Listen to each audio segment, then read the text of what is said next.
नमस्कार. मागच्या प्रवचनामध्ये आपण यज्ञ आणि दान ह्या दोन गोष्टींचा विचार केला. म्हणजे गेल्या दोन प्रवचनांपासून आपण ह्याचा विचार करतो आहे, कारण यज्ञ, दान आणि तप ही तीन कर्म मनुष्य मात्राने कधीच सोडू नयेत असं भगवद्गीतेत आपल्याला भगवंतांनी सांगितलं आहे. आणि म्हणून आज आपला त्यातला जो तिसरा भाग आहे तपाचा, त्याचा विचार आपण थोडासा करणार आहोत.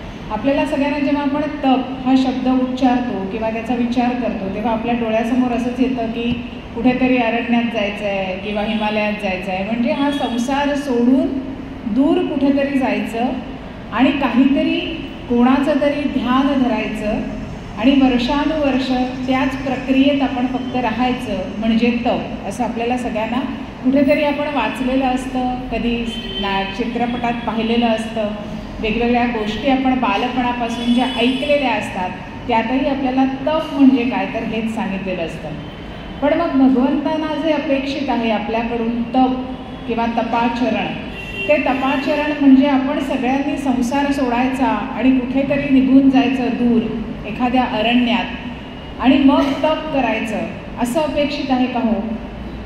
केवळ वानप्रस्थाश्रमात किंवा संन्यासाश्रमात आपण जाऊ तेव्हाच तप करावं लागेल मग आपल्याला, कारण जोपर्यंत वानप्रस्थ येत नाही तोपर्यंत आपण गृहस्थाश्रमात आहोत आणि तप म्हणजे तर अरण्यात करून जायची गोष्ट आहे. मग आत्ता तप कसं काय करणार?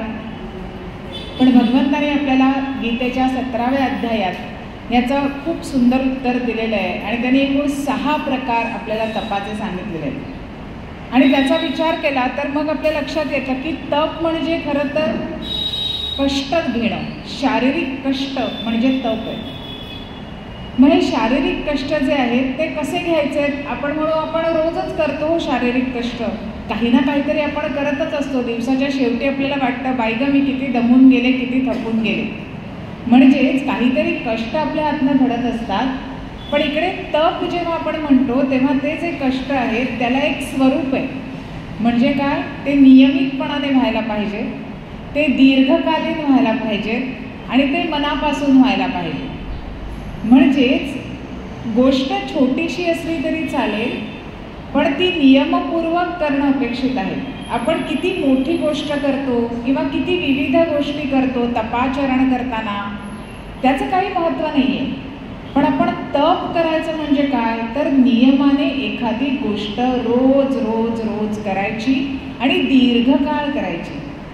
मग जर तप या शब्दाचा हा अर्थ असेल तर त्याच्यामध्ये फक्त ध्यानधारणा करणं एवढी विशिष्ट कृती अपेक्षित नाही, तर अशी कोणतीही गोष्ट जी आपण लावून धरून करू, रोज रोज करू, तिचा अंतर्भाव तपामध्ये होतो. बघा, एखादा सुंदर गायक असतो, एखादा कलाकार असतो, तो त्याच्या ठिकाणी जेव्हा रोज दिवसाचे 8 ते 10 तास त्या साधनेत घालवत असतो तेव्हा कुठे 2 तास गाण्याची जी मैफिल रंगते त्यासाठीची जी तयारी होते ती वर्षानुवर्ष दिवसाचे 8 ते 10 तास काम केल्यानंतर, ते कष्ट घेतल्यानंतर, ते तप आचरल्यानंतर आपल्याला सगळ्यांना, त्या रसिकांना तो आनंद ती व्यक्ती देऊ शकते आणि स्वतःही तितकं तल्लीन होऊन उच्च प्रतीचं सादरीकरण करू शकते, गाऊ शकते. का? कारण त्यांनी हे तपाचरण म्हणून अनेक वर्ष घेतलेलं आहे. त्यांनी असा विचार नाही केला की माझा गळा सुंदर आहे, मला छान गाता येतंच, मग रोज रोज काय तो 6 भरत बसायचा आहे, तो षड्ज रोज कशाला पहाटे उठून भरायला हवा आहे, हा विचार न करता त्याच्यात अनेक तास त्याने घालवलेले आहे. हे जसं एखाद्या कलाकाराचं उदाहरण आहे तसंच एखाद्या खेळाडूचं उदाहरण घेता येईल, एखाद्या व्यावसायिकाचं उदाहरण घेता येईल, एखाद्या विद्यार्थ्याचं उदाहरण घेता येईल की जो रोज ती गोष्ट नियमाने करतो आणि म्हणून अनेक वर्षांनी त्याला ते प्राप्त होतं.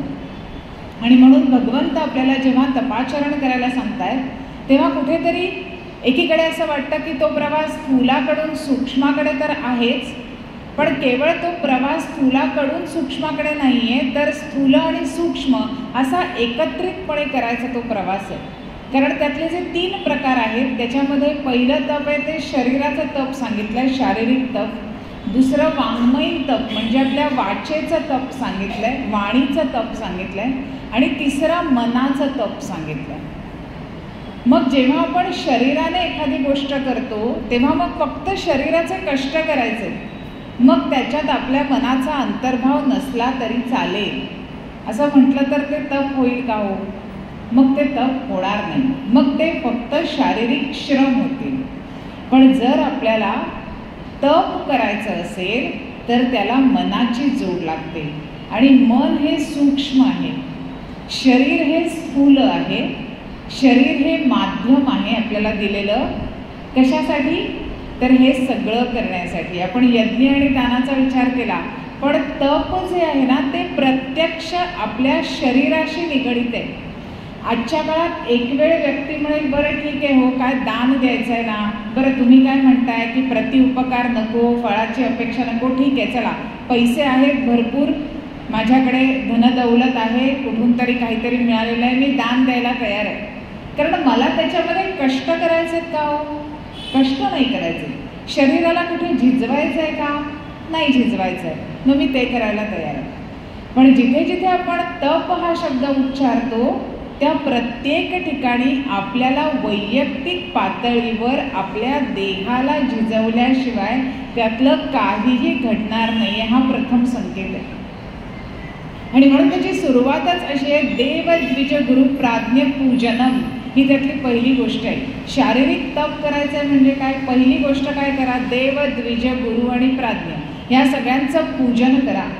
आपल्याला 33 कोटी देव आहेत आपल्याकडे असं म्हटलं जातं. मग इतक्या सगळ्या देवांचं आपल्याला पूजन करायला सांगितलंय. पूजन करा म्हणजे काय? तिथे नतमस्तक व्हा, त्याची पूजा करा. मग फक्त शरीराने पूजा करा असं आहे का? रोज ही ढीकभर फुलं आणली, माझ्याकडे भरपूर पैसे आहेत, छान सुंदर आरास केली, देवारा सजवला, झाली माझी पूजा, तर तो भाव आपला पोहोचणार आहे का देवापर्यंत? नाही. जोपर्यंत आपण मनाने तिकडे वाकत नाही, मनाने ती पूजा करत नाही, तोपर्यंत ते पूजन होत नाही. देवाचं पूजन हे असं आहे, आपण अगदी लहान मुलांना घरातल्या सांगतो, कळायला लागलं की लगेच सांगतो, हं चल बाप्पाला नमस्कार कर. तो बाप्पाला नमस्कार कर ही जी त्यातली ही जी तेव्हा ती फक्त कृती आहे, पण ती छोटीशी कृती तेव्हा अंतर्भूत होणं त्या जीवनशैलीमध्ये का आवश्यक आहे?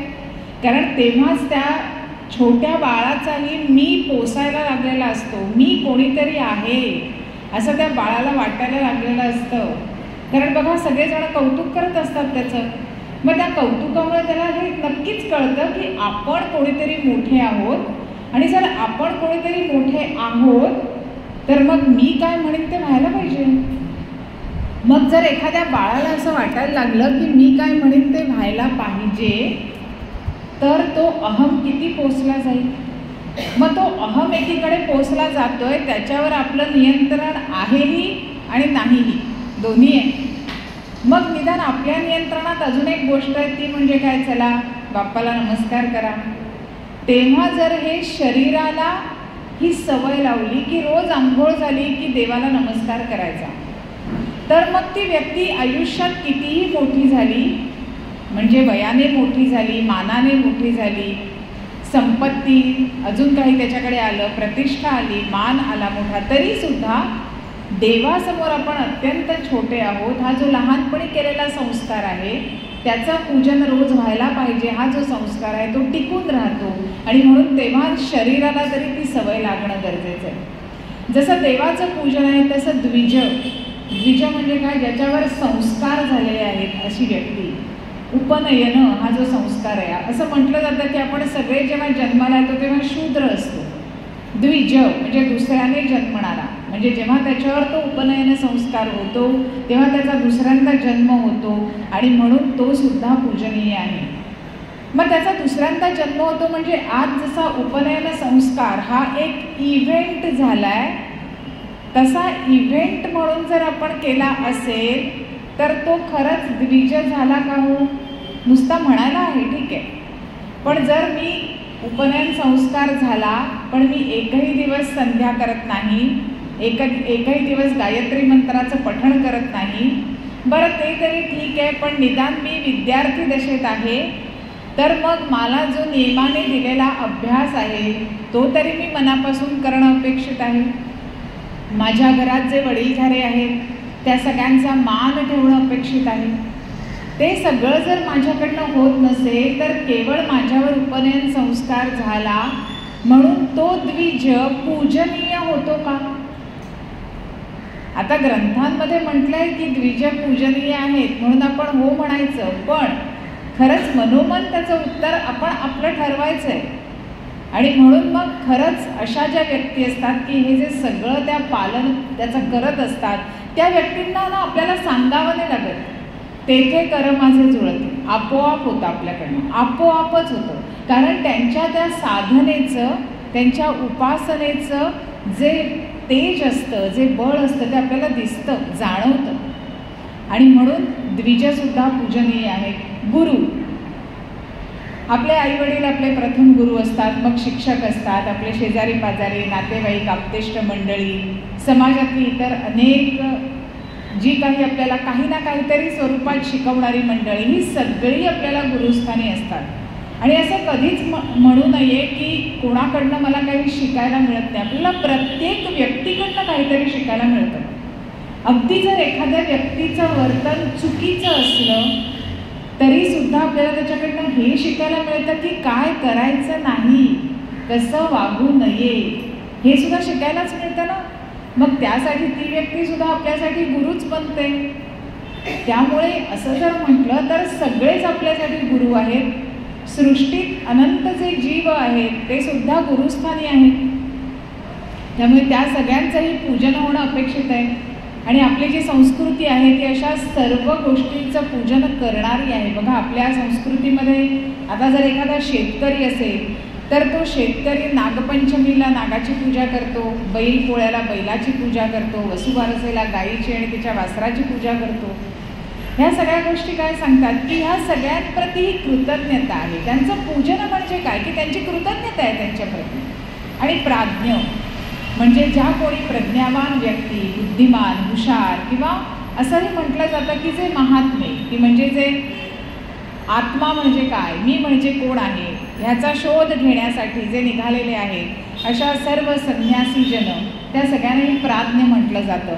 त्यामुळे या सगळ्यांचं पूजन करणं हे एक प्रकारचं शारीरिक तप आहे. मग हे कधीतरी करावं का? आज आमच्या घरी पूजा आहे म्हणून आज देवाला नमस्कार, आज मी एखाद्या देवळात गेली आहे, तीर्थक्षेत्री गेली आहे म्हणून देवाला नमस्कार. अहो, मग तपच झालं की. कारण काय, देवाला नमस्कार करणं म्हणजे तप. त्यातला मुख्य मुद्दा हा आहे की नियमित दीर्घकाळ, आणि ते होणं जेव्हा आपल्या हातनं घडतं तेव्हा त्याला तप असं म्हणतात. पुढचा मुद्दा जो आहे, देवद्विज गुरुप्राज्ञ पूजनम शौचम आर्जवम. शौच आणि आर्जव अशा दोन गोष्टी याच चरणात सांगितल्या आहेत. आता शौच म्हणजे काय? शुचिता, आपल्याला माहिती आहे, शुद्धी. आणि आपण जेव्हा शारीरिक तप म्हणतोय तेव्हा देहाची शुद्धी. आता देहाच्या शुद्धीमध्ये आपण रोज वेगवेगळे जे काही बाजारात नव्याने येतात ते सगळे साबण, शॅम्पू, अजून काय आता तर विविध गोष्टी मिळतात, त्या सगळ्या गोष्टी वापरून आपण आपलं शरीर बाहेरून पवित्र, शुद्ध, स्वच्छ करायचा खूप प्रयत्न करतो. तुकाराम महाराजांनी म्हटलंय, नाही निर्मळ जीवन काय करेल साबण. त्यामुळे त्यांनाही माहिती आहे की जीवन निर्मळ असणं, आतून देह हा अंतर्बाह्य शुद्ध असणं हे खूप गरजेचं आहे. मग देह अंतर्बाह्य शुद्ध केव्हा होतो, आतून शुद्ध केव्हा होतो? आता हे देहरूपी जे भांड आहे ते कधीच स्वच्छ होत नाही असं अनेक संतांनी म्हणून ठेवलं आहे. समर्थ रामदासांनी दासबोधामध्ये त्याचं अगदी पुरेपूर वर्णन केलेलं आहे की हा देह आतून किती गलिच्छ आहे याचं. ते वर्णन तर आपल्याला वाचवतही नाही, इतकं ते अंगावर येणारं वर्णन आहे, पण ते खरं तर सत्य आहे. आणि जर आपल्याला ते वाचू शकत नसू, आपण कुठेतरी ते आपल्याला मनाला पटवून घेत नसू, तर आपण सत्यापासून दूर पळतोय. कारण ती आहे ती वस्तुस्थितीच समर्थाने मांडलेली आहे. मग हे जे देहाचं भांड इतकं गलिच्छ आहे, इतकं मलिन आहे, आणि जे कधीच पूर्णतः स्वच्छ होत नाही. कारण एखादं जर भांड असेल तर ते घासून पुसून ठेवलं की ते पुन्हा वापरेपर्यंत स्वच्छ असतं.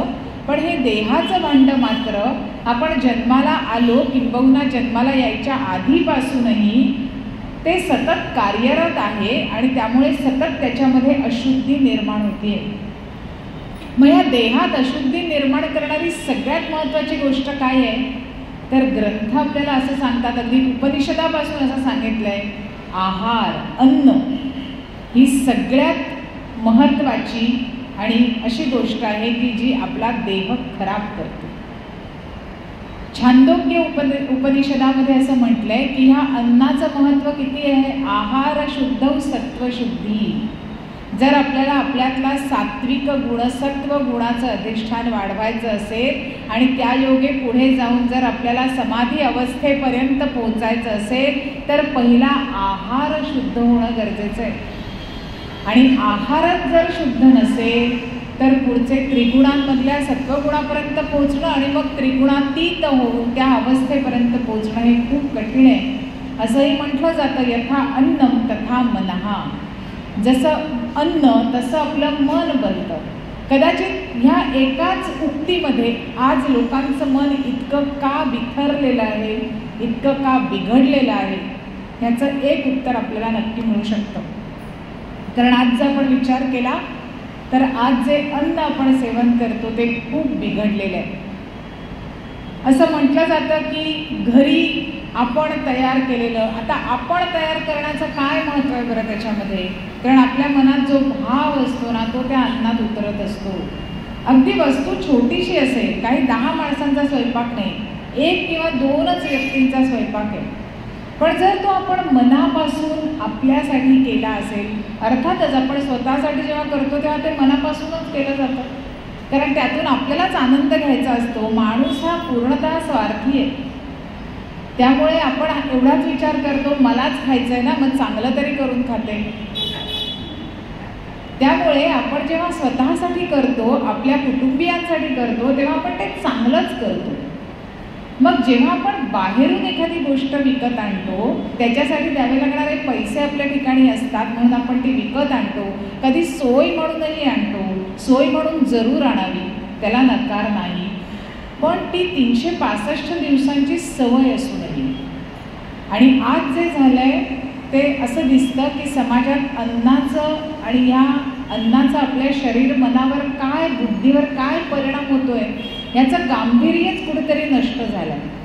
आणि त्यामुळे कुठलंही अन्न कशाही स्वरूपात कुठेही कोपऱ्यावर उभं राहून खाणं, रात्री अपरात्री काही, म्हणजे ह्या सगळ्याचा काही ताळमेळ नाही. तो आजचा आपला विषय नाही आहे, पण तरीही हा विषय आला की शौच, शुद्धी, ही शुद्धी जर तिकडे बिघड, आता मग शारीरिक तप करायचं म्हणजे काय. मग बघा, हे तपच आहे आजच्या काळामध्ये की माझ्या डोळ्यासमोर इतके विविध अन्नपदार्थ आहेत, सगळं काही आयतं मिळण्याची सोय आहे, व्यवस्था आहे, ते आणण्यासाठी लागणारे पैसे माझ्याकडे आहेत, पण तरीही घरी जे काही सात्विक अन्न आपलं आपलं शिजवून माझ्या पुरेसं मला खाता येईल ते करण्याचा रोज निष्ठेने आपण प्रयत्न करणं हे एक प्रकारचं शारीरिक तप आहे. कारण त्यामध्ये नियमितपणा आहे. आपल्या शेवटच्या श्वासापर्यंत आपल्याला ते करणं आवश्यक आहे. कारण जर शेवटच्या श्वासापर्यंत आपल्याकडनं ते केलं नाही तर कोण आपल्याला खाऊ घालणार आहे. कारण आपल्याला एकदा ह्या अन्नाची सवय लागली की आपल्याला बाहेरचं अन्न खाता येत नाही, आपल्याला ते पचत नाही, रुचत नाही. आणि म्हणून आहार या गोष्टीकडे लक्ष द्यायला हवं. अनेक ग्रंथांनी असंही सांगितलं आहे किंवा आपल्याकडे आयुर्वेदशास्त्र जे आहे त्याचंही आहार या विषयावर खूप त्यांनी उहापोह केलेला आहे. त्याच्यातही अनेक ठिकाणी असं सांगितलेलं आहे की आपल्याकडे उपास सांगितले, चतुर्थी आणि एकादशी हे तरी 2 उपवास सांगितले. का सांगितले बघा, चतुर्थी आणि एकादशी दर आठवड्याला येणारी गोष्ट आहे. एका आठवड्यात चतुर्थी येते, दुसऱ्या आठवड्यात एकादशी. म्हणजे काय की आठवड्यातनं एकदा तरी उपवास, उपवास म्हणजे परमेश्वराच्या जवळ जाऊन बसणे हे करावं. उपवास म्हणजे साबुदाण्याची खिचडी आणि शेंगदाण्याचे लाडू खाणं नव्हे. आज उपवास याचा अर्थ खूप लोक भेटली की असं सांगतात, अहो माझा उपास नाही आहे पण काय चेंज ऑफ फूड म्हणून मी करतो किंवा करते. म्हणजे आज उपवासाकडे कसं बघितलं जात आहे की अन्नात बदल म्हणून मी उपवास करते. माझा त्यामागे काही भाव आहे का? नाही. उपवासाचा अर्थ जर देवाच्या जवळ जाऊन खरंच बसायचं असेल आणि ध्यानधारणा करायची असेल तर आपलं पोट जितकं हलकं असेल तितकी ती गोष्ट चांगली घडते. बघा, एखादी विद्यार्थी दशेतली व्यक्ती असेल, एखादा विद्यार्थी आहे, त्याला जर दीर्घकाळ अभ्यास करायचा आहे तर त्या दिवशी तो म्हणतो आज मला जेवायला नको, कारण जेवलं की झोप यायला लागते, सुस्ती येते. मग जे तिकडे आहे तेच इकडे आहे. आपल्यासाठी सुद्धा हा अभ्यासच आहे ना, हे तप आहे एक प्रकारचं. कारण हे तप केल्याशिवाय परमेश्वरापर्यंत पोहोचता येणार नाही आहे. हा देह दिलाय कशाला? हा देह तपाचरणासाठी दिलाय, तापवण्यासाठी दिलाय, कष्ट करण्यासाठी दिलाय. आणि ह्या देहाचे जे कष्ट आहेत त्याला जर मनाची जोड असेल ना तरच हे आहाराचं पथ्य सांभाळता येतं. कारण नाहीतर समोर वस्तू दिसली की खायचा मोह होतोच आपल्याला. मग तो मोह टाळण्यासाठी आपल्याला मनाची शक्ती लावावी लागते. आणि म्हणून आहाराचं महत्त्व, आहारातून आपल्या शरीराचं जे होणारं शौच आहे, जी शुचिता आहे, जे पावित्र्य आहे, ते अत्यंत महत्त्वाचं आहे. आणि त्याच्या पुढची गोष्ट आहे आर्जवम, म्हणजे रुजुता, सरळपणा, ज्याला आपण म्हणतो ना सरळ. एखादी व्यक्ती बघा, एखाद्या व्यक्तीचं वागणं सरळ असतं. आपण म्हणतो त्याच्या काही वागण्यात किंवा तिच्या वागण्यात काही छक्के पंजे नाहीत, जे असेल ते सरळ. ह्याला रुजुता असं म्हणतात किंवा ह्याला आर्जव असं म्हणतात. आणि ह्याचा खूप जास्त संबंध आपल्याकडे असं म्हटलं जातं साधी राहणी उच्च विचारसरणी. त्या साध्या राहणीमानाशीही ह्याचा संबंध जोडलेला आहे. कारण व्यक्ती जितकी साधी राहायला लागते तितकं अर्थातच बघा, साधं राहायला लागला की त्याचा विषयामधला जो उपभोग घेणं आहे इंद्रियांच्या माध्यमातनं ते हळूहळू कमी व्हायला लागतं. आणि इथे जिथे इंद्रियांच्या माध्यमातनं आपण जो उपभोग घेतोय तो कमी करणं हे पण एक प्रकारचा तपच आहे. कारण इंद्रिय सतत धावणारच आहेत, मला हे हवंय आणि मला ते हवंय. आणि शहरासारख्या ठिकाणी तर इतकी प्रलोभनं आहेत की तिकडे तर इंद्रिय धावतच असतात. मग अशा ठिकाणी आपल्यामध्ये ही सरळता असणं, ही साधी राहणी असणं, की मला फारसं काही लागत नाही, जे साधेपणाने आहे तेवढं मला आवडतं, हा भाव आपल्या मनात तयार होणं आणि मनापासून ते अंगीकारणं हे परमेश्वराला तिथे अपेक्षित आहे. आणि म्हणून ह्याचाही अंतर्भाव शारीरिक तपात आहे. पुढचा मुद्दा आहे तो आहे ब्रह्मचर्य. ब्रह्मचर्य मग हिंसाच्या शारीरं तप उच्यते, अशी ती पुढचं चरण आहे त्या श्लोकाचा. ब्रह्मचर्य म्हणजे काय? ब्रह्मचर्य म्हणजे ब्रह्माच्या दिशेने चालणे. ब्रह्माच्या दिशेने चालणं म्हणजे काय? म्हणजे मी कोण आहे ह्याचा शोध घेण्याच्या दिशेने चालणं. परवाच कोजागिरी पौर्णिमा झाली. को जागरती, कोण जागा आहे? कोण जागा आहे म्हणजे काय? तुम्ही आम्ही म्हणू आम्ही सगळे दिवसाचे 17 तास जागेच असतो आणि रात्रीसुद्धा आडवं पडलं तरी काय वेळेवर झोप लागत नाही, म्हणजे तसे आम्ही जागेच असतो बराच वेळ. त्यामुळे को जागरतीचं उत्तर अहम असं आरामात देता येईल. पण त्यांना ते इतकं उथळ अपेक्षितच नाही आहे. त्यांना म्हणायचं आहे को जागरती म्हणजे कोणाच्या जाणीवात इतक्या तरलं आहे, कोण प्रत्येक क्षण जाणीवेने जगतोय, असं त्यांना आपल्याला विचारायचं. मग ते जाणीवेने जर जगलं तरच हा ब्रह्माकडचा जाणारा जो प्रवास आहे, अहम ब्रह्मास्मी, मी म्हणजे ब्रह्म आहे, हे जे रिअलायझेशन आहे, हे जे जाणवणं आहे, त्यापर्यंत चालण्यासाठी जे कष्ट घेणं आहे ते म्हणजे ब्रह्मचर्य. आपल्यासाठी ब्रह्मचर्य ह्याचा एक वेगळाही अर्थ आहे. जो कामवासनेला आळा घालून एकपत्नी व्रताने राहतो त्या व्यक्तीलाही तो ब्रह्मचारी आहे. किंवा जी व्यक्ती विवाहच करत नाही आणि कामसुख अनुभवत नाही त्या व्यक्तीला आपल्याकडे ब्रह्मचारी असं म्हटलं जातं आणि त्यांचं खूप महत्त्व असतं. कारण असं म्हणतात की ब्रह्मचर्य जी व्यक्ती पाळते त्याच्या ठिकाणी खूप मोठी शक्तीचा साठा तयार होतो आणि ती शक्ती जी साठलेली असते त्या शक्तीचा ते आत्मोन्नतीसाठी उपयोग करू शकतात आणि म्हणून त्या ब्रह्मचर्याचं महत्त्व आहे. आणि शेवटचा मुद्दा आहे तो अहिंसा, शारीरिक तपातला. अहिंसा, कोणाची हिंसा नाही करायची. मग हिंसा नाही करायची म्हणजे काय? हो माझी आता दलित गात्र झाली आहे मी आणि आता मी अहिंसेचं पालन करते, मग त्याला अहिंसा म्हटलं जाईल का? म्हणजे आता मी कोणालाही मारत नाही, कोणालाही ओरडत नाही, शिव्या घालत नाही, काही करत नाही, शांत बसून असते एका जागी, याला अहिंसा म्हणत नाहीत. अहिंसा म्हणजे माझ्या बाहूत प्रचंड बळ आहे, आज कोणीही मला अरे म्हटलं तर मला कार्य करता येणार आहे, मी एकाला 2 देऊ शकणार आहे, पण तरीही मी ह्यातलं काहीही करत नाही, मी माझ्या मनावर पुरेसा संयम मिळवल्यामुळे माझ्या हातावर पायावर माझा संयम आलेला आहे की त्याचा प्रयोग लोकांवर करायचा नसतो आणि म्हणून मी कोणाची हिंसा करत नाही, शरीराने मनाने कोणालाही त्रास देत नाही. ह्याला अहिंसा असं म्हणतात. आणि त्यामुळे हे जर शारीरिक तप आहे तर ते नक्कीच जेव्हा आपल्या शरीरात पुरेसं बळ आहे तेव्हा आचरणात आणायचं आहे. कारण शरीर थकल्यानंतर शरीराकडनं तप घडणं ही कठीणच गोष्ट आहे. पण मग म्हणून करायचंच नाही असं आहे का? अजिबात नाही. अनेक गुरूंनी असं सांगून ठेवलं आहे की जर आपल्याला वार्धक्यामुळे नामस्मरण बसून करता येणं शक्य नसेल तर योग साधनेमध्ये जे शवासनाची जी स्थिती सांगितली आहे की ज्याच्यामध्ये तुम्ही पूर्ण जमिनीवर आडवे असता आणि तुमचं शरीर मन स्वस्थ करता, त्या अवस्थेमध्ये जर आपण आपले सगळे प्राण एकवटून जर त्या परमेश्वराचं नामस्मरण करायला लागलो तर ते सुद्धा परमेश्वरापर्यंत पोहोचतं. त्यामुळे आपल्याला असा कुठलाही विचार करायची गरज नाही की मग शारीरिक तप आता माझ्यातनं कसं घडणार. आपण सगळं करू शकतो आपल्याला, कारण आपलं अंतिम उद्दिष्ट हेच आहे की आपल्याला परमेश्वरापर्यंत पोहोचायचं आहे. म्हणजे या शरीराचा उपयोग, या तपाचा उपयोग हा जर परमेश्वरापर्यंत पोहोचण्यासाठीच करायचा आहे तर आपण अशाही पद्धतीने नामस्मरण केलं तर आपण त्याच्यापर्यंत पोहोचू शकतो. त्याच्यानंतरचं येतं ते म्हणजे वाचेचं, वाणीचं तप, वाङ्मयीन तप असं म्हटलंय. त्याची सुरुवातच अशी आहे, अनुद्वेगकरम वाक्यम सत्यम प्रिय हितैंचयत. अनुद्वेगकरम वाक्यम, उद्वेग आपल्याला माहिती आहे, वाहिला उद्वेग दुःखची केवळ. तर हा उद्वेग आहे तो म्हणजे आपल्या ठिकाणी ती जी काही एक नकारात्मक भावना तयार होते किंवा जे दुःख, कधी राग, अशा ज्या भावना तयार होतात त्याला उद्वेग असं म्हटलंय.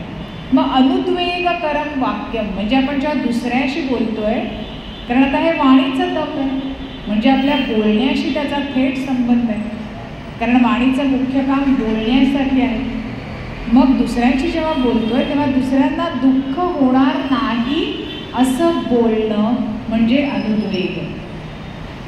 जर दुसऱ्याला दुःख होईल असं आपण जर सतत टोचून बोलत राहिलो तर त्याचा परिणाम आपल्या चित्ताच्या मलिनत्वाकडे अधिक होतो.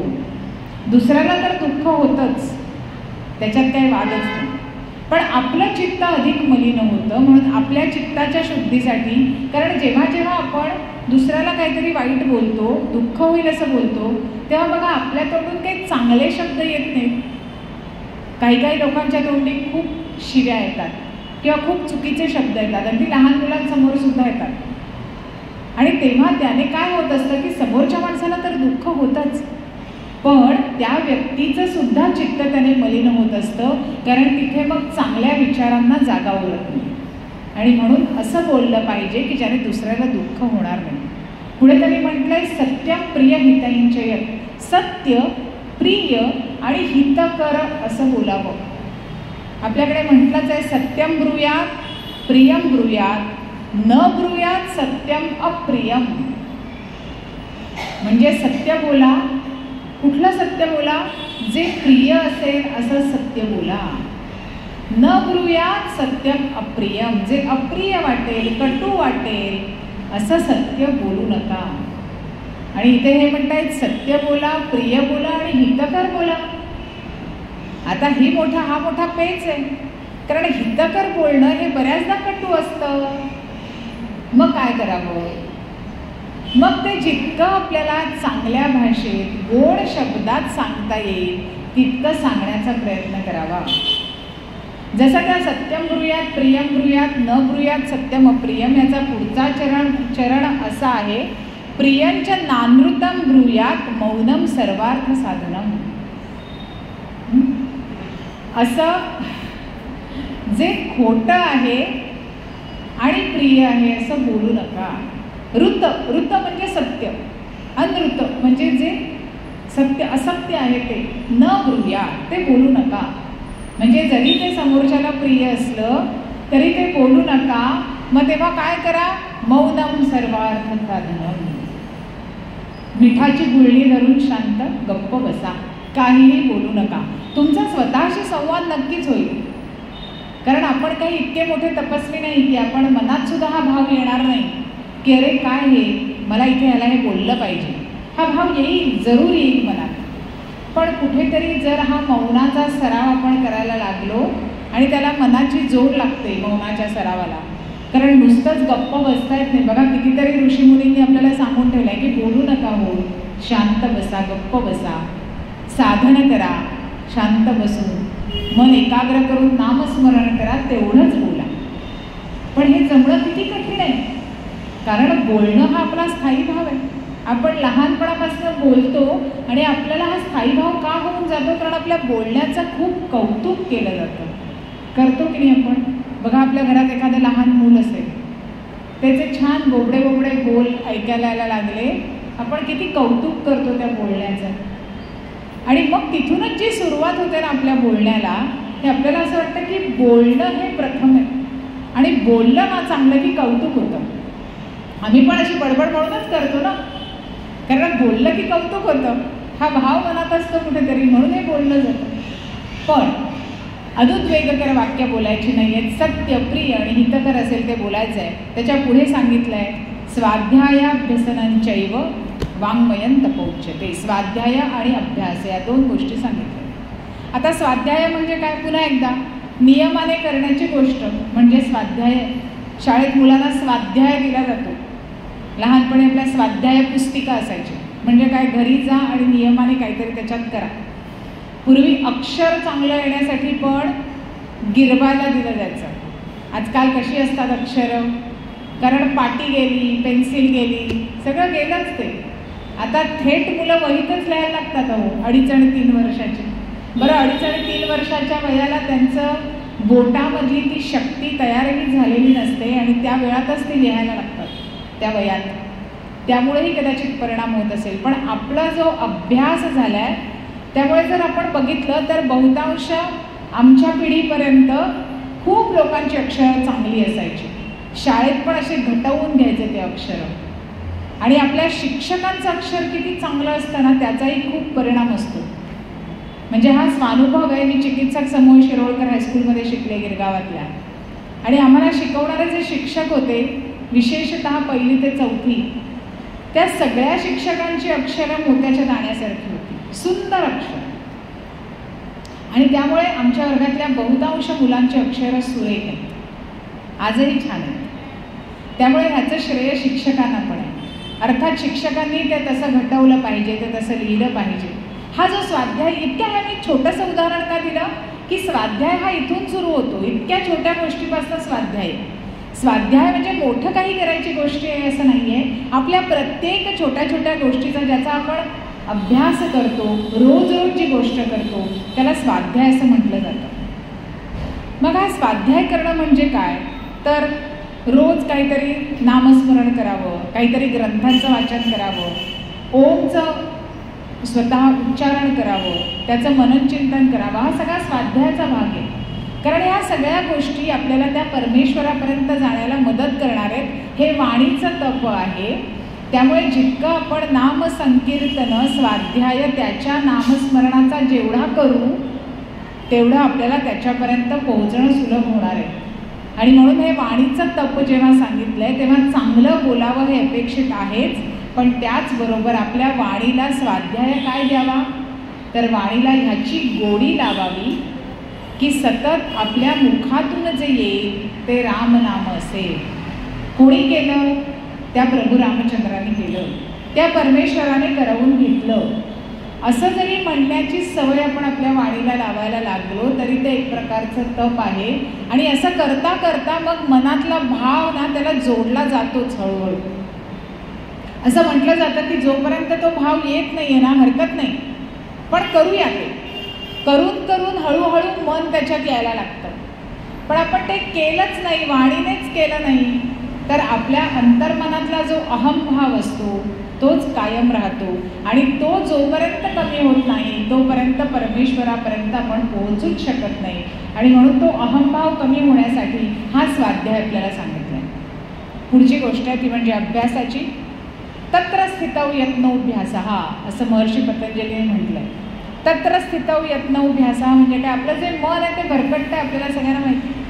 मग या भरकटणाऱ्या मनाला सतत ओढून आणायचं आहे आणि एका ठिकाणी त्याला एकाग्र करायचं आहे. आणि ते कुठे करायचं आहे तर ते परमेश्वराच्या चरणाशी. अभ्यास, अभि अधिक असं, अशी त्याची कोड आहे. अभि म्हणजे काय, सर्व बाजूने. असं म्हणजे असणे. म्हणजे अभ्यास म्हणजे काय की करत राहायचं एखादी गोष्ट अधिकाधिक दिवस, अधिकाधिक वेळ तीच तीच तीच गोष्ट करायची. आपल्या घरात एखादं शिकणारं मुलं असेल तर आपण काय म्हणतो, अरे अभ्यास केलास का? म्हणजे हां हां काल केला होता. अरे पण काल करून काय उपयोग आहे, परीक्षा जवळ आली आहे, रोज करायला हवा. बघा आपणही काय म्हणतो, परीक्षा जवळ आली आहे, रोज करायला हवा. मुलांच्या डोक्यात पक्का होतं की असोसिएशन कसलं आहे, परीक्षा जवळ आली की अभ्यास करायचा, बाकीच्या वेळेला मजा करायची. त्याऐवजी जर आपण म्हटलं की आपण विद्यार्थी दशेत आहोत, आपण रोज अभ्यास केला पाहिजे.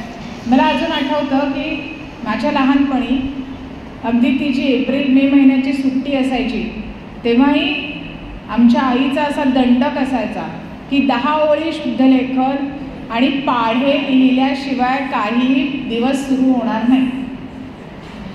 आणि हा दंडक असल्यामुळे आजही कोणी पटकन 23 चोक विचारलं ना तर 92 हे उत्तर देता येतं. त्याचं श्रेय त्या माऊलीला आहे. तेव्हा तिने हे तप करवून घेतलं. तिने असं म्हटलं नाही की परीक्षा आली ना जवळ तरच पाढे पाठ करा, तरच पाढे लिहा. हा मूळ, हे मूळ आहे सगळ्याचं, हा गाभा आहे. शुद्धलेखन का, बघा आपली लिहिण्याची जी सराव प्रॅक्टिस आहे ती जर सुटली तर तुमचं अक्षरही बिघडतं, लिहिण्याचा वेग मंदावतो. मग जेव्हा जून जुलैमध्ये मुलं शाळेत जातात तेव्हा त्यांना पहिले 15 दिवस लिहून घ्यायला ताप होतो, भयंकर कष्ट होतात, आई वडिलांनाही त्रास होतो. का, कारण सवय सुटते. आज आपण सगळीजणं ज्या वयाचे आहोत कदाचित त्या वेळालाही दिसा माझी काहीतरी लिहित जावे हे समर्थांनी सांगितलं आहे. ते का महत्त्वाचं आहे, कारण अनेक दिवस आपण जर काही लिहिलं नाही ना तर बँकेत गेल्यावर स्वाक्षरीही नीट करता येत नाही. ती लोक म्हणतात अहो तुमची स्वाक्षरी आता जुळत नाही. मग हे जर व्हायला नको असेल तर आपल्याला समर्थांनी सांगून ठेवलं आहे दिसा माझी काहीतरी लिहित जावे, म्हणजेच हा अभ्यास करावा असंच समर्थ आपल्याला सांगतात. आता हा अभ्यास जसा हा लिखाणाचा आहे तसा वाङ्मयीन तपामध्ये काय, आपण मग अभ्यास रोज काय करायचं आहे, नामस्मरण. पुन्हा एकदा नामस्मरण करा, रामरक्षा म्हणूया, विष्णू सहस्त्रनाम म्हणूया, अथर्वशीर्ष म्हणूया. आपल्याला हा संस्कार आहेच, तो आपण रोज रोज रोज केला पाहिजे. तर हे वाङ्मयीन तप होईल. आणि ह्याचा अजून एक चांगला उपयोग हा आहे की ह्यामुळे आपल्या मेंदूचं जे कार्य आहे ते अतिशय उत्तम राहतं. जर आपण नियमाने ह्या गोष्टी म्हणत असू, ज्या आपण बालपणी पाठ केलेल्या आहेत, गीतेचा अध्याय रोज जर एक आपण वाचत असू, म्हणत असू, ज्यांचा पाठ आहे त्यांनी म्हणावा, ज्यांचा पाठ नाही त्यांनी जरूर वाचावा, त्याच्यावर काहीतरी मनन चिंतन करावं. हा सगळा जो आहे हा अभ्यास आहे. मग हा अभ्यास जर आपण केला तर ते वाङ्मयीन तप आपल्यासाठी होतं. त्याच्या पुढचं जे सांगितलं आहे ते आहे मनाचं तप. मनाचा तपापर्यंत कसं जायचं, तर त्याच्यातला पहिलाच शब्द आहे मनप्रसाद. मनप्रसाद म्हणजे काय, मनाची प्रसन्नता. चित्त प्रसन्न असायला हवं, मन शांत असायला हवं, मन प्रसन्न असायला हवं. इथे पुन्हा एकदा महर्षी पतंजली आपल्याला चित्तप्रसादन कसं करावं ह्यासाठी एक सुंदर सूत्र देतात पातंजली योगदर्शनामध्ये. ते असं म्हणतात, मैत्री करुणा मुदिता उपेक्षाणाम सुखदुःख पुण्य अपुण्य विषयाणाम भावना चित्तप्रसादनम. म्हणजेच मैत्री, करुणा, मुदिता आणि उपेक्षा या 4 भावना जर आपण आपल्या ठिकाणी वृद्धिंगत करायला लागलो तर आपल्या मनाची, चित्ताची प्रसन्नता आपल्याला साधते. हे आपल्या सर्वसामान्य साधकांसाठी त्यांनी हा इतकं एक सुंदर सूत्र लिहून ठेवलं आहे. पण पुन्हा एकदा को जागृती, जाणीव हवी. कारण जाणीव नसेल तर मैत्री आपली केली जाते. मग मैत्री कुठे करायची, पुढे लगेच सांगितलं आहे, मैत्री करुणा मुदिता उपेक्षा. कुठे, सुख दुःख पुण्य अपुण्य. जोडी आपल्याला शाळेत होतं ना, जोड्या लावा, तसं त्यांनी जोडी लावून दिली आपल्याला. सुखाबरोबर मैत्री, दुःखाबरोबर करुणा, मुदितेबरोबर उपेक्षा. पुण्याबरोबर मुदिता आणि अपुण्याबरोबर उपेक्षा. जिथे कुठे सुख आहे तिकडे आपल्याला मैत्री करायची. मग भले ते सुख आपल्या आयुष्यात येऊ दे किंवा दुसऱ्यांच्या आयुष्यात येऊ दे. बऱ्याचदा दुसऱ्यांच्या आयुष्यात सुख आलं तर आपल्या पोटात दुखायला लागतं. ती भानगड आहे ना, त्याचं काय करावं. म्हणून ते आपल्याला इथे सजग करतायत की सुख तुम्हाला आनंद होऊ दे, तिथे मैत्री करा. ज्या कोणाच्या आयुष्यात जे काही सुखाचे क्षण येत आहेत त्याने तुम्हाला आनंद होऊ दे. कारण जर आपल्या पोटात दुखायला लागलं तरीही ज्या माणसाच्या आयुष्यात सुख आलंय तो सुखीच असतो. आपल्या पोटात दुखल्याने त्याचं सुख काही कमी होत नाही, पण आपल्या पोटात दुखल्याने आपलं चित्त खराब होतं. आणि म्हणून आपल्याला ते सोपं सांगतायत की जिथे सुख आहे तिकडे मैत्री, जिकडे दुःख आहे तिकडे करुणा. मग दुःख कोणाच्याही आयुष्यात येऊ दे.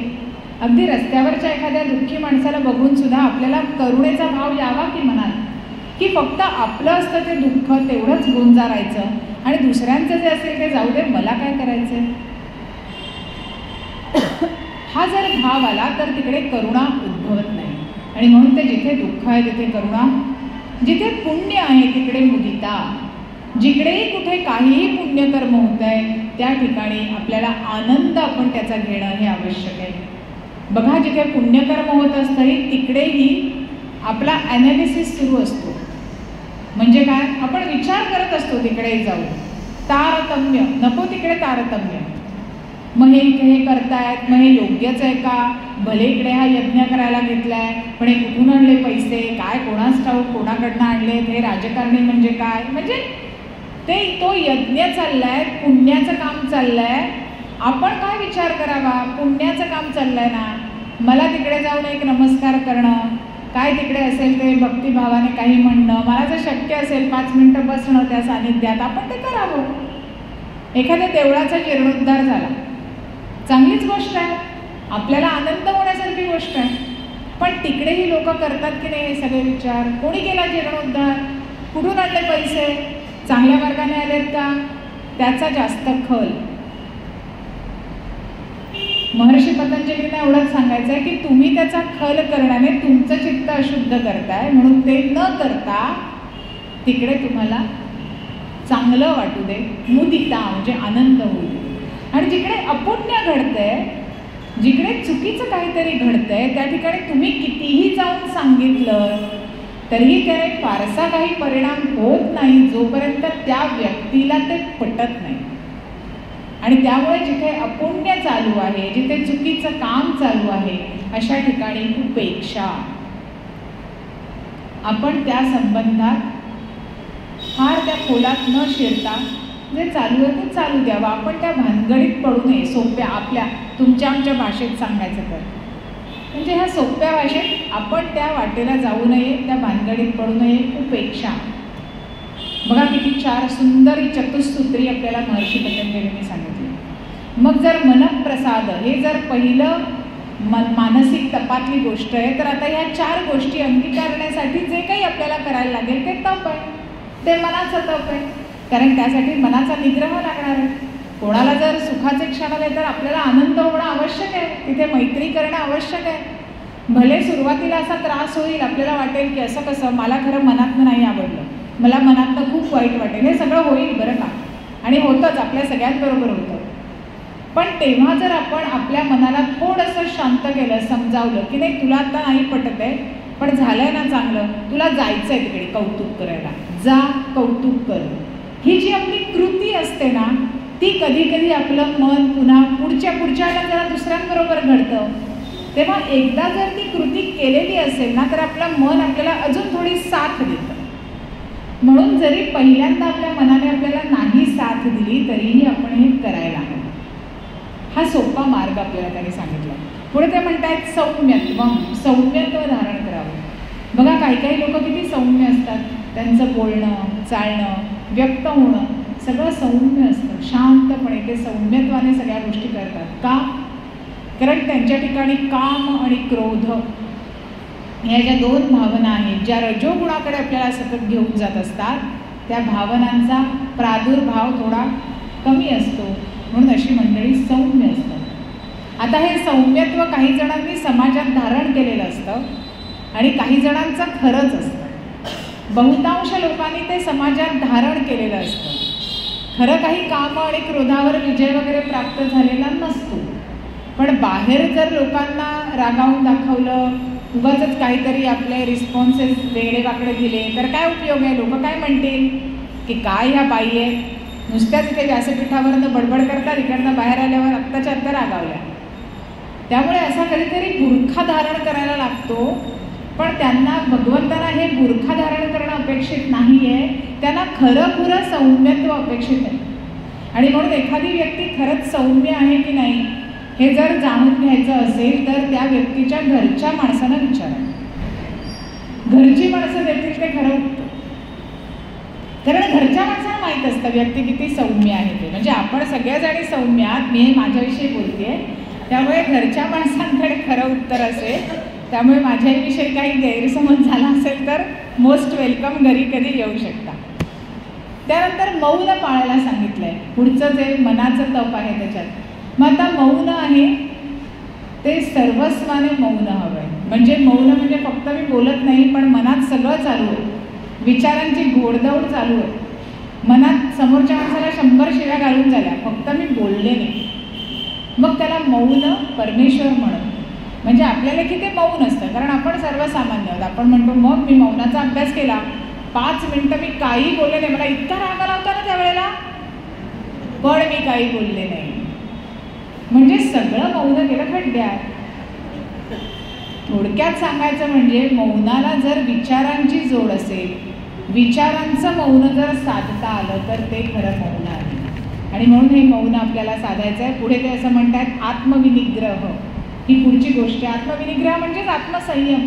योग्य काय अयोग्य काय हे जाणून घ्यायचं, ते समजायचं, आणि जे योग्य आहे, जे आपल्यासाठी श्रेयस्कर आहे त्याच्या दिशेने वाटचाल करायला लागायची. जे प्रिय आहे ते सोडून द्यायचं, आणि जे श्रेयस्कर आहे, कारण हे तप चाललंय ना, तप करायचं आहे, तापवायचं आहे, कष्ट द्यायचे आहेत. मग शरीर, वाणी आणि मनाला कष्ट दिल्याशिवाय पुढचा टप्पा नाही आहे.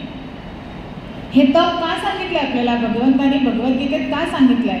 कारण तुम्हाला जर माझ्यापर्यंत पोहोचायचं असेल तर तुम्हाला हा देह दिलेला आहे, आणि हा देह, त्यातली ज्ञानेंद्रिय कर्मेंद्रिय हेच त्याचं उत्तम साधन आहे.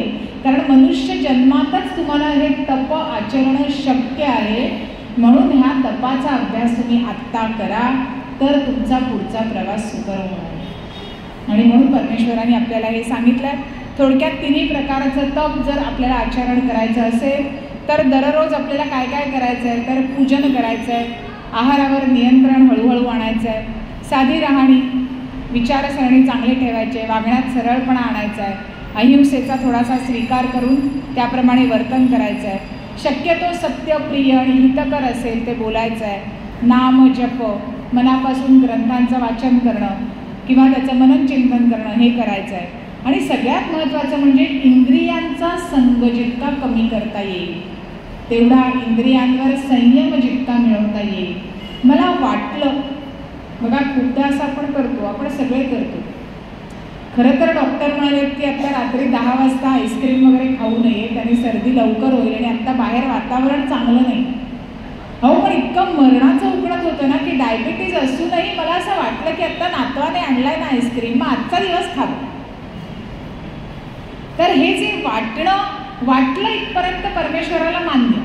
ते म्हणतील ठीक आहे, वाटण्यात फक्त मानसिक तप नाही बिघडलं. पण जर आपण त्या कृतीपर्यंत गेलो, प्रत्यक्ष हातात आईस्क्रीम घेऊन खायला सुरुवात केली की शारीरिक तप कोंबललं. त्यामुळे ते असं म्हणतायत की जर हे तिन्ही एकत्र झालं ना, शरीर, वाणी आणि मनाचं तप एकत्र झालं ना, तर अंतिम कृती आपल्या हातनं घडते. आणि म्हणून ते जर तपाचरण शरीराने घडणं अपेक्षित आहे, त्याला मनाची जोड ह्यासाठी हवी, कारण मन हे मोहात पडणारच आहे, ती इंद्रिय जी आहे ती धावणारच आहेत, त्यांना सतत काबूत आणायचं आहे. आणि म्हणून आपल्याला वरच्या गोष्टी करायला सांगितल्या आहेत की अभ्यास करा, स्वाध्याय करा. का करा? कारण जेव्हा तुम्ही सतत त्या संपर्कात राहाल, सतत परमेश्वराचं अधिष्ठान जीवनात असेल, तेव्हा हे पुढचं तप जमणार आहे. आणि म्हणून ते आपल्याला करायला सांगितलं आहे. आत्मसंयम साधायला सांगितलेला आहे. आता सामाजिक बांधिलकी, जबाबदारी, वचनबद्धता ह्या सगळ्याचं सुद्धा इथे महत्त्वाचं स्थान आहे आणि ते आहे भावसंशुद्धी.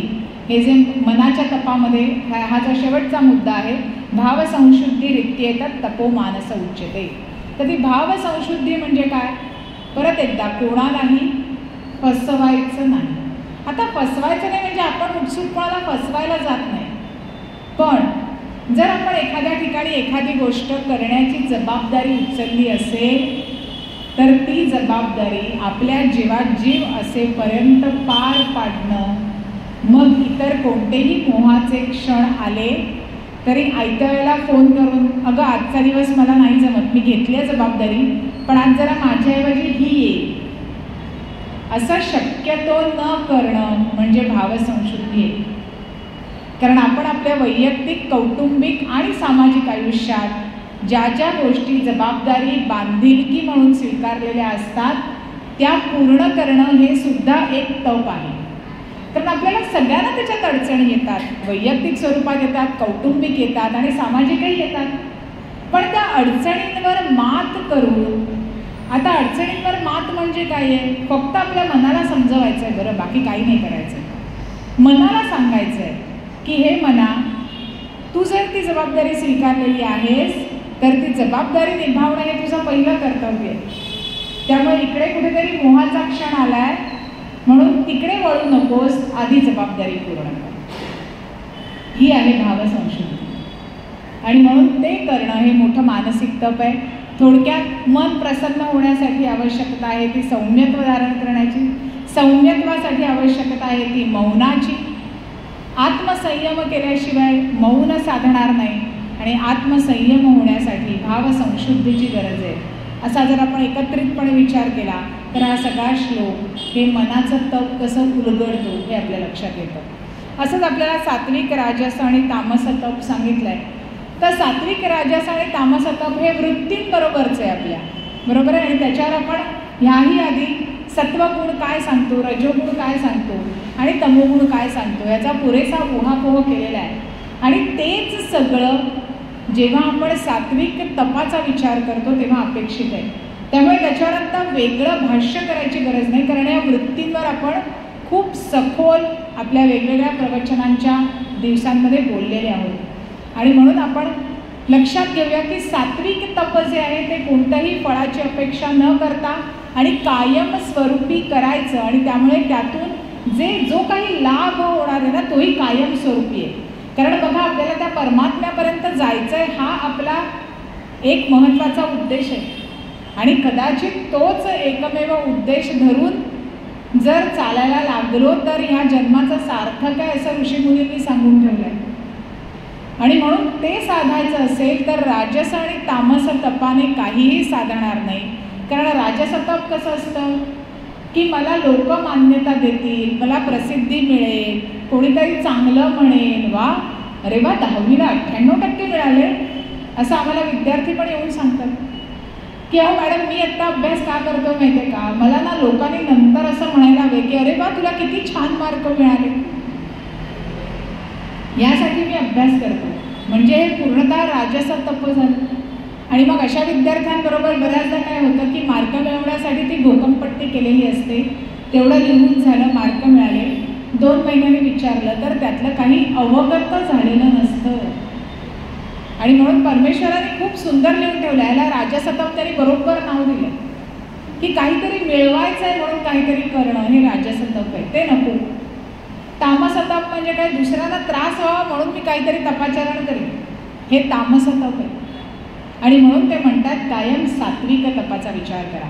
मग आता या सात्विक तपाचा विचार करण्यासाठी आपल्याला जर काय दिलं असेल तर तो आपल्या ठिकाणी जो देह दिलेला आहे तो देह, आणि म्हणून त्या देहाचा वापर करून आपण तपाचरण कसं करू शकतो ह्याचं एक सुंदर वर्णन या गीतामध्ये आहे. ते गीत घेण्याचा प्रयत्न करूया.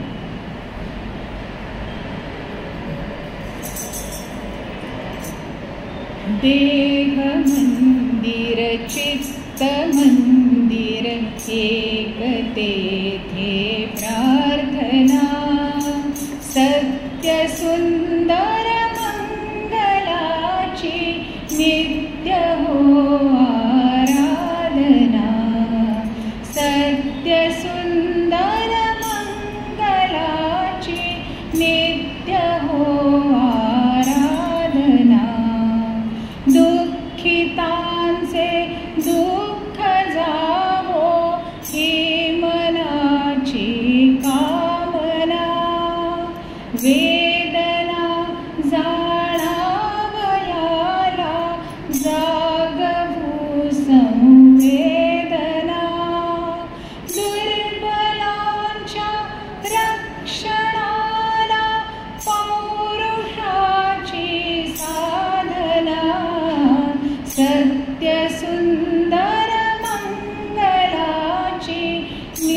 नित्य हो आराधना।